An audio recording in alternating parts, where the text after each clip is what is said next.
We're going to look at your metrics section. So once you go to myomingo.com/admin, log into your dashboard, and in the top left corner, you're going to see metrics. So today we're going to look at what's in metrics and what does it all mean. So open up your metrics section. If you click on that, it takes a few minutes for it to load. Don't worry, it's just pulling in all the data for you so you have everything you can possibly want. The first thing you're going to see here in this first box is the number of learners. So this is how many people have been given learner view access to your platform. So this is a total number of people that are in there.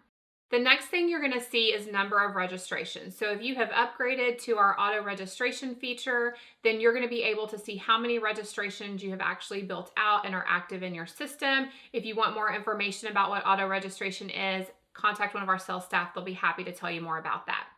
The next thing you're going to see are your high, low, and inactive users. What this is a list of your users, so the learners that are in your account and how they're using it. So your high active people, these are people that are in there all the time. From a marketing perspective, this might be a good group of people to reach out to get testimonials of how much they love your platform or information on why they use it so much and what they enjoy. You can use that information really anywhere.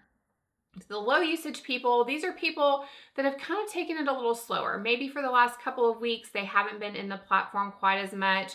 And really it gives you an opportunity to download their information, reach out to them through a third-party source, send them an email and say, hey, we noticed you haven't been in the platform very much. How can we help you? Do you know how to find everything? Really answer their questions. And then at the bottom, you have inactive learners. So these are the people who haven't been active for more than 30 days. This is your group of people that you want to reach back out to and remind them. We've got great education in here, tools that are really helpful for your healthcare journey. Pop back in, use this information, let us know how we can help you.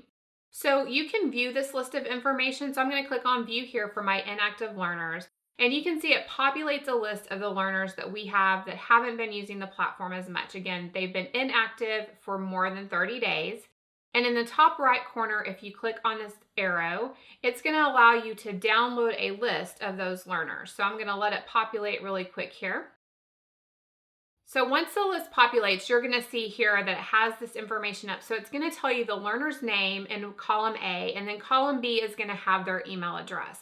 Again, you can take those email addresses, you can import them into a third-party system that you use to reach people like a Constant Contact, or simply just send them direct emails. But any type of email campaign that you have where you want to ask them what's up and why they haven't been using it. All right, so that's how you get to your list of users. Again, you can click on any of the views for high, low, or inactive and pull a list out like that and use that information however you like to reach back out to those particular learners.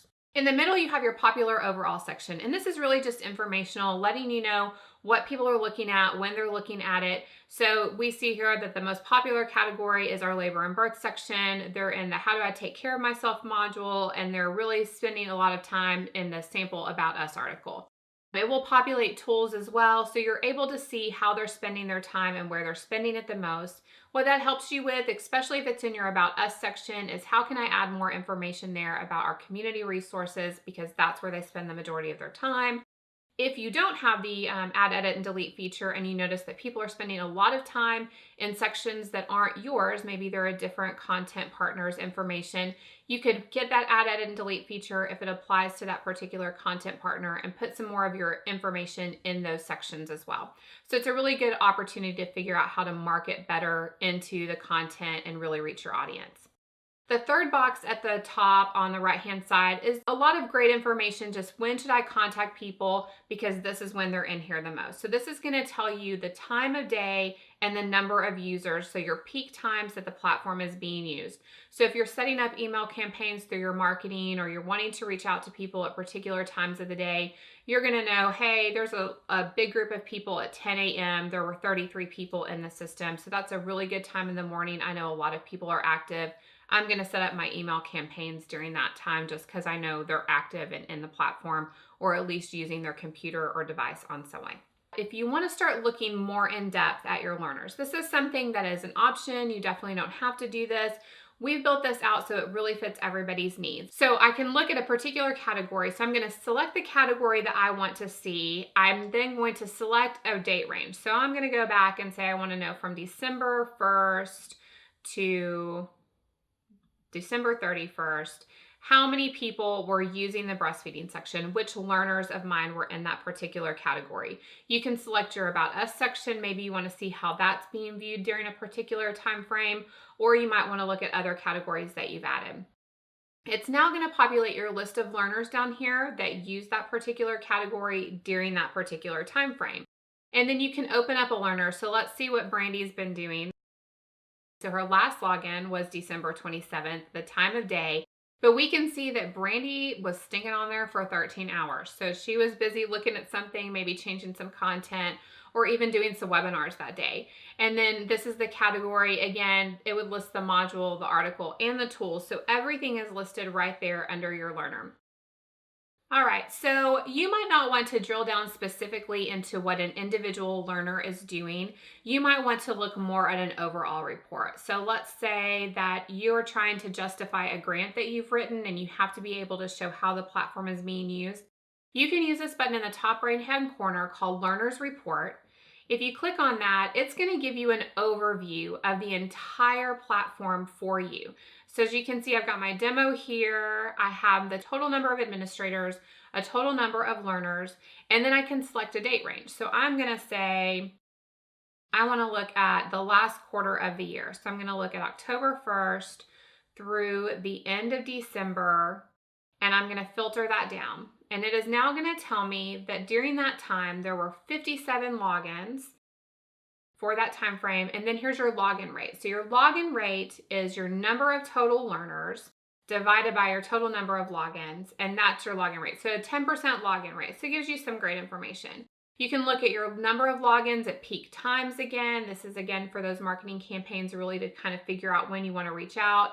You can do additional login rates over here. So what days during that time frame were the most people logged in?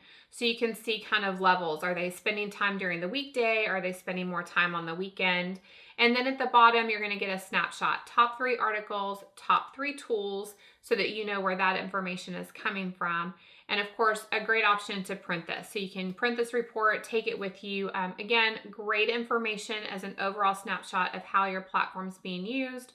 Or of course, you can back out and pull more specific information here. And finally, if you really wanted to search for somebody individually, let's say that you had a test group that you were working with and you had told them, I need you to go through the platform and go through these 5 different articles. You need to spend a total of 3 hours on it in order to complete your course. Maybe you're doing a test run and you need people to spend a certain amount of time to qualify for something or to have completed your training of some kind. You can search specifically by a learner. So I'm going to put in Leslie. So I'm going to search by the name Leslie, and it's going to populate Leslie up here. And I can now look specifically at what Leslie has been doing, when she was in there, how much time she was in there. So if you need, for any reason, to get their information, you can do that as well.